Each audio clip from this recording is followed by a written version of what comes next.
Hello guys, good day. This is Patrick at welcome sa ating channel. And right now, tuturuan ko kayo kung paano tayo bibili ng PLS using bitcointry.com. So this is a centralized exchange.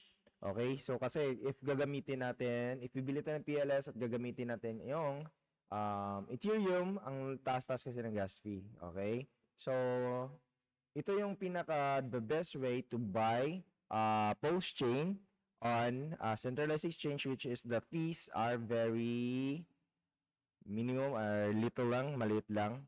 So around 16 pesos lang or may kumbaga i-compare mo sa Ethereum na bridge.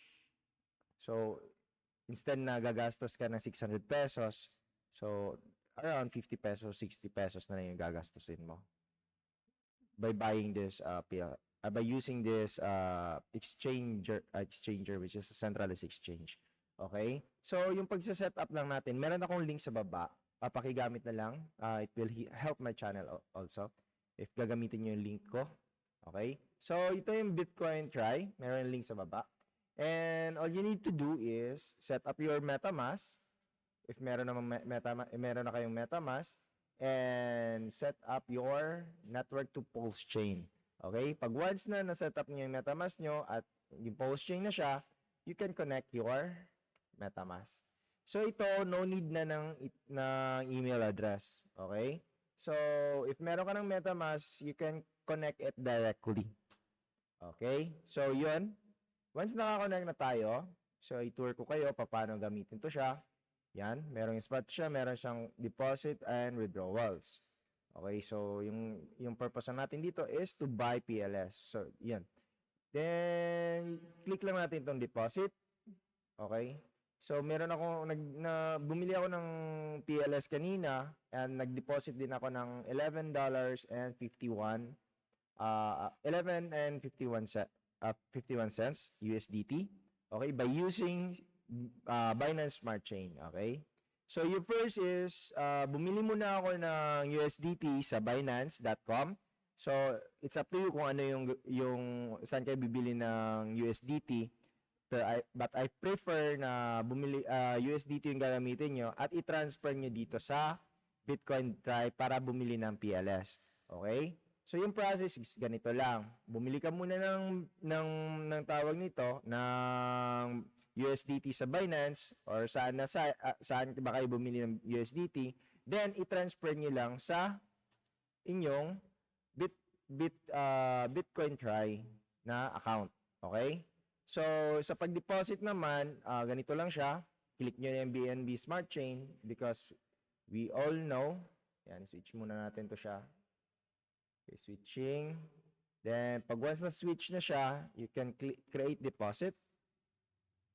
And yan. So ito, kinapi ko lang siya. Then, after that, nag-deposit na ako ng tawag nito. Ng USDT dito sa account ko sa Bitcoin Try. Okay? So, after that, once na pumasok na yung tawag nito, yung USDT ko, yung ginawa ko, pumunta ako dito sa spot. I-click ko lang spot. You just wait. And after that one, and click ko lang itong PLS, then, or i-search mo lang PLS, then click mo lang yung trade. Kasi yung pair niya dito is PLS and USDT. So, yun. So, yung ginawa ko, bumili ako. So, buy lang ako, nirekta ko lang ito market para hindi na siya maghintay if bibili tayo ng PLS. Yan. So, 100% ko lang. Then, yun. Binili ko. So, as you can see, dito sa tawag nito, dito sa history ko, bumili ako na sa average price niya na 4.07203 with meron na akong amount na naka-receive ako ng 159,000 na PLS. Okay, the Pulse Chain token. Then, after that one, yung ginawa ko, kasi tinuturo ko talaga na pag meron kang mga tawag nito, meron kang crypto talaga, wag mo siya talaga siya ilagay sa centralized exchange. Okay? So, dapat i-withdraw talaga natin sa ating wallet. Okay? So, yung ginawa ko, after that one, winidraw ko siya. So, that's dito sa aking wallet address. And, yun. So, ito, it takes me around 2 hours na pag-withdraw. Hinintay ko lang siya. So, they said na ganyan talaga, ganito talaga daw. So, minsan naman, madali lang. Like around 3 to 5 minutes. Okay? So, sa experience ko, it takes me around 2 hours. This one. At umabot na siya mga around, mga 1 p.m. na. Pinrocess ko sa 11 p.m., umabot na mga around 1 p.m. Okay? Then, step by step ko sana to, pero yung problema lang is nagkaroon ng technical problem yung pag-record ko. So, that's why inulit ko at pinakita ko lang sa iyo paano. Okay, pag once na okay na siya, yan, switch mo lang siya. Before kayo mag-withdraw, no, i-switch nyo lang muna sa tawag nito.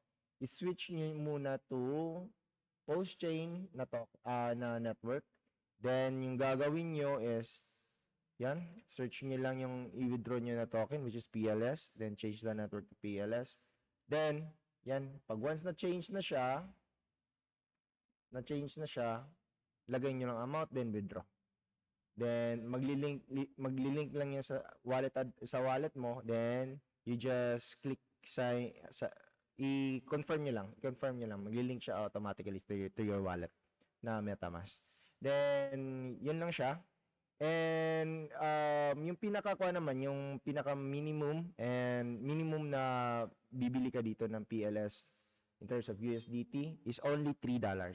Okay? So, example, meron kang mga 200 pesos. So, dapat meron kang $3 para makabili ng kuha. Hindi less than $3 para makabili ka na pulse chain.